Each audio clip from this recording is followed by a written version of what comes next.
Hello, welcome back. എല്ലാവർക്കും HPSCയുടെ മറ്റൊരു അധ്യായത്തിലേക്ക് സുസ്വാഗതം. ഒരു അപ്ഡേറ്റുമായിട്ടാണ് ഞാൻ വന്നിരിക്കുന്നത്. ഇൻഡസ്ട്രിയൽ ട്രെയിനിങ് ഡിപ്പാർട്ട്മെൻറ്റിൽ ജൂനിയർ ഇൻസ്ട്രക്ടർ പോസ്റ്റിലേക്ക് ഉള്ളൊരു എക്സാം കഴിഞ്ഞിട്ടുണ്ടായിരുന്നു. അടുപ്പിച്ചൊരു 1-2-3 പരീക്ഷകൾ നമ്മളുടെ നടന്നിട്ടുണ്ടായിരുന്നു. ഇമെക്ക്, അതുപോലെ കൺസ്യൂമർ ഇലക്ട്രോണിക്സ്, അതുപോലെ മെഡിക്കൽ ഇലക്ട്രോണിക്സ്.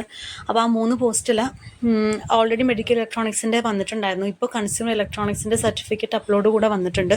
അപ്പോൾ 4-ാം തീയതിക്കുള്ളിൽ സർട്ടിഫിക്കറ്റ് അപ്ലോഡ് ചെയ്യാത്തവർ ചെയ്യണം. ഓൾറെഡി വെരിഫൈഡ് ആയിട്ടുള്ള ആളുകൾക്ക് ഇനി വേറെ എക്സ്ട്രാ വല്ല സർട്ടിഫിക്കറ്റ്സ് ഉണ്ടെങ്കിൽ അത് അപ്ലോഡ് ചെയ്താൽ മാത്രം മതി.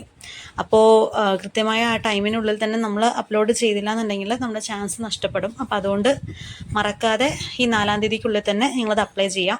നിങ്ങൾക്ക് പേഴ്സണൽ മെസ്സേജ് വന്നിട്ടുണ്ടാവും, അതുപോലെ നിങ്ങളുടെ മെയിലിലും ഈ ഒരു ഇൻഫർമേഷൻ വന്നിട്ടുണ്ടാവും. നിങ്ങൾ ആ ഒരു ഇതിൽ ഷോർട്ട് ലിസ്റ്റ് ചെയ്തിട്ടുണ്ടെങ്കിൽ.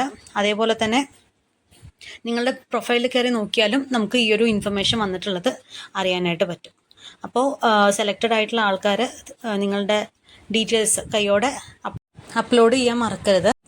ഇതിൽ ഷോർട്ട് ലിസ്റ്റ് ചെയ്യപ്പെട്ട ഉദ്യോഗാർത്ഥികൾക്കൊരു ഇൻ്റർവ്യൂ കൂടി ഉണ്ടാവും. അപ്പോൾ അതിനെ ബേസ് ചെയ്തിട്ട് അതിൻ്റെ മാർക്കും കൂടി ഇൻക്ലൂഡ് ചെയ്തിട്ടായിരിക്കും ഇതിൻ്റെ റാങ്ക് ലിസ്റ്റ് പബ്ലിഷ് ചെയ്യുന്നുണ്ടാവുക. ഇപ്പോൾ PSC ഫാസ്റ്റ് ആയതുകൊണ്ട് തന്നെ എല്ലാം ഇനി വളരെ വേഗം തന്നെ നടക്കുന്നതായിരിക്കും. അപ്പോൾ അതിനുവേണ്ടി പ്രിപ്പറേഷൻസും നല്ല മാർക്കുള്ള ആൾക്കാർ ചെയ്തോളുക. മുമ്പ് അടുപ്പിച്ച് 2-3 എക്സാം നടന്നിട്ടുണ്ടായിരുന്നു പറഞ്ഞില്ലേ. അപ്പോൾ അതിൽ ഇമെക്ക് ആയിരുന്നു കമ്പാരിറ്റീവ്ലി എളുപ്പമായിട്ടുള്ളൊരു പേപ്പർ.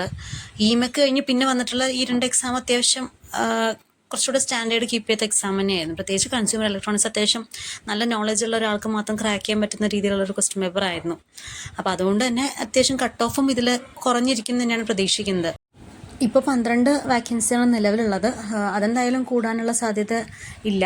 അപ്പോൾ അതുകൊണ്ട് ആ 12 വാക്കൻസി ഫില്ല് ചെയ്ത് കഴിഞ്ഞാൽ സപ്പോസ് ഈ കയറിയിട്ടുള്ള ആളുകൾ വേറെ ഏതെങ്കിലും ഹയർ പോസ്റ്റ് നല്ലൊരു ജോബൊക്കെ കിട്ടി ഈ ഒരു ജോബ് റിസൈൻ ചെയ്യണമെന്നുണ്ടെങ്കിൽ ആ വാക്കൻസികൾ പിന്നീട് 3 വർഷ കാലാവധിയുള്ളൊരു ലിസ്റ്റാണല്ലോ അത്. അതിലുള്ള പിന്നാലെയുള്ള ആളുകൾക്ക് ആ ജോലി കിട്ടും. അപ്പോൾ അങ്ങനെ ആയിരിക്കും ഈ ഒരു 3 വർഷത്തേക്ക് ഈ ഒരു ലിസ്റ്റിൽ നിന്ന് ആളെ എടുക്കുന്നുണ്ടാവുക.